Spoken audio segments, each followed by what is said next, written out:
ವರ್ಣ ಶ್ರುತಿ ಗತಿ ಮತಿ ಆಕಾರ ನಡೆ ನುಡಿ ಇವೆಲ್ಲ ಒಂದೆಡೆ ಸೇರಿದಾಗ ಸೌಂದರ್ಯ ಅಂತ ಆಗ್ತಿರ್ತಿ. ಈ ಸೌಂದರ್ಯದಂತೆ ಯೌವನವು ಸೇರಿದಾಗ ಇಲೆಯಲ್ಲಿ ಕಾಮುಕರಿದ್ದರೆ ನನ್ನನ್ನು ಕಾಣುವುದಿಲ್ಲವೇ? ಕಾಯದ ಅಲ್ಪ ಸುಖಕ್ಕಾಗಿ ಕಾಮುಕರು ಏನನ್ನು ಮಾಡೋದಕ್ಕೆ ಹೆಸರುವುದಿಲ್ಲ. ಅಂತಹ ಕಾಮುಕರಿರುವ ಸ್ಥಳದಲ್ಲಿ ತಪಸ್ಸಿಗೆ ಕುಳಿತಂತಾದ್ರೆ ವಿಘ್ನವನ್ನು ತರುತ್ತಾರೆ. ಏನು ಮಾಡುವನು? ನನ್ನ ಮಾನದ ಪ್ರಾಣದ ರಕ್ಷಣೆ ನನ್ನಿಂದಲೇ ಆಗಬೇಕು. ಒಂದೊಮ್ಮೆಗೆ ಕಾಮುಕರು ನನ್ನ ಮೇಲೆ ಕೈ ಮಾಡೋದಕ್ಕೆ ಮನಮಾಡಿರುತ್ತಾರೆ. ನನ್ನ ರಕ್ಷಣೆಗೆ ಯಾರು ಬರ್ತಾರೆ? ಅಳಿದು ಹೋದಂತಹ ಅಗ್ರಸರ ಬರುವುದಕ್ಕುಂಟೆ ಅಥವಾ ಅಸುರಗಳ ಸಾಮ್ರಾಜ್ಯ ದ್ವಿತೀಯ ದೇವಿಯ ಆಸರೆ ನನಗೆ ದೊರಕುವುದಕ್ಕುಂಟು? ಖಂಡಿತವಾಗಿಯೂ ಇಲ್ಲ. ಆದ ಕಾರಣ ಜಾಗೃತರಾಗಿರಬೇಕು. ಏನು ಮಾಡೋಣ? ಛೇ, ವ್ಯರ್ಥವಾಗಿ ಆಲೋಚನೆ ಮಾಡ್ತಾ ಇದ್ದೀನಿ. ಇವರೆಲ್ಲಪ್ಪ ನಮ್ಮ ವೈರಿಗಳು. ಹೇಳಿದ್ದಾರಲ್ಲ, ದೇವತೆಗಳು, ವಂಶಕ ಮತ್ಸರಿಗಳು.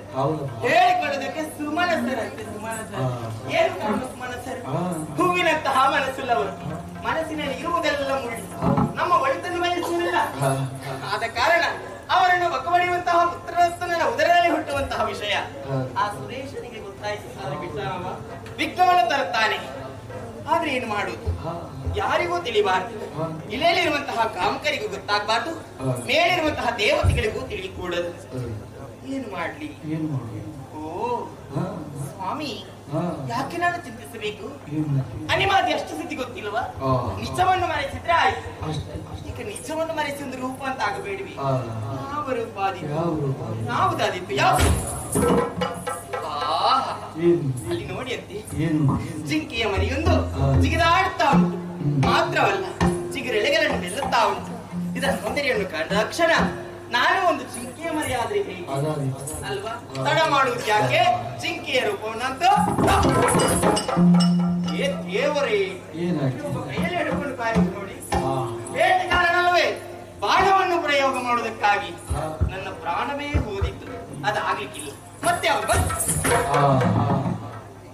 ಓ ಇಲ್ಲಿ ನೋಡಿ, ಎಡೆಯಲ್ಲಿ ಹಾವುಂದಿಗೆ ವಿಷಪೂರಿತವಾದಂತಹ ಉರಗವಿದು.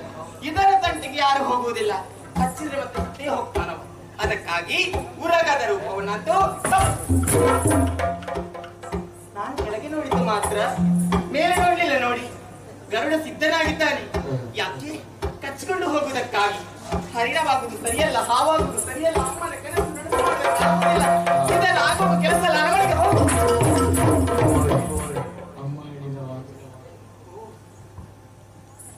ಅಂತಹ ಕಾರ್ಯದಲ್ಲಿ ಯಶಸ್ಸನ್ನು ಕಾಣಿಸಿಕೊಟ್ಟೇ ಅರಮನೆಗೆ ಹೋಗಬೇಕು. ಏನು ಮಾಡಿ?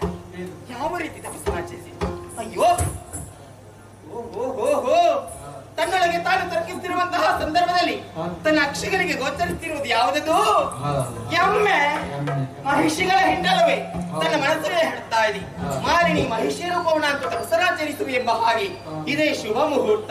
ತಡ ಮಾಡುವುದಿಲ್ಲ. ಕಾಣುತ್ತಿರುವಂತಹ ಮಹಿಷಿಯ ರೂಪವನ್ನಂತೂ ತಪಸ್ಸು